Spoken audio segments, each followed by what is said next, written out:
Hello，大家好，我係播道兒童之家社工督導，小朋友咧叫我做永康哥哥嘅。咁我喺播道兒童之家工作之前咧，係喺一間平面設計公司裏邊工作，咁我對美術咧都好有興趣。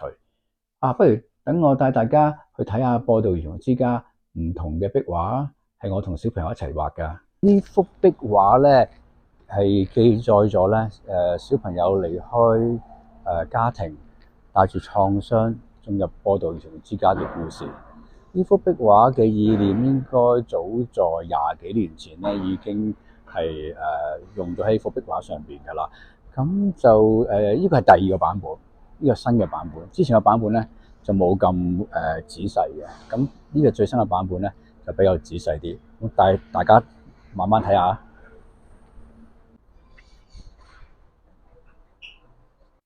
我入職播道兒童之家嘅時候咧，係做宿舍家長嘅。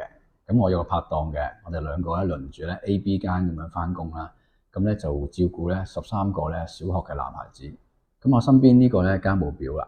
咁當時做宿舍家長咧，每個禮拜咧都要編家務表俾小朋友輪值嘅。咁訓練佢哋嘅自理啦，訓練佢哋責任感啦。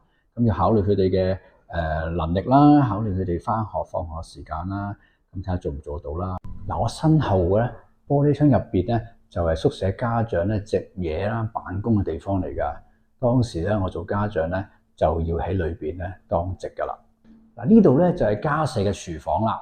咁做宿舍家長咧都要識煮幾味㗎。我做個案社工嗰陣時咧，都有個幾難忘嘅經驗。有一次咧就係放學時間啦，咁天文台咧就發出8號風球。咁當時有幾個男孩子都食飯時間咧都未返到家舍。咁個天氣越嚟越差啦，咁都冇辦法啦，咁不如試下出去揾下佢哋啦。我心入面咧有個念頭喎，不如去網吧去揾佢哋啦。真係喎，去到網吧咧就見到咧呢幾個男孩子，咁我哋揾到佢哋，送翻家舍。呢度咧就係播道兒童之家嘅禮堂，咁咧逢星期五星期日咧都會有聚會，咁帶啲孩子咧去敬拜神啦，認識信仰嘅。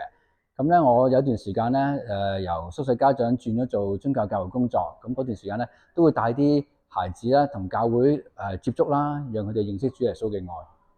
有一次好難忘嘅經驗，就係我陪一個小朋友咧去覆診。咁喺醫生房裏邊咧，醫生慣常咧都會問小朋友嘅近況啊，了解佢嘅情況。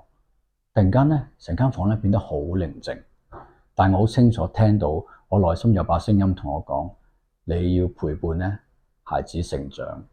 嗰次嘅經驗咧，鼓勵咗我繼續留喺播道兒童之家去陪孩子成長。呢幅畫咧就係我同小朋友咧比較後期啲嘅作品嚟嘅。咁歡迎大家嚟到播道兒童之家，成為小朋友嘅生命天使。燃亮生命，請捐款支持播道兒童之家。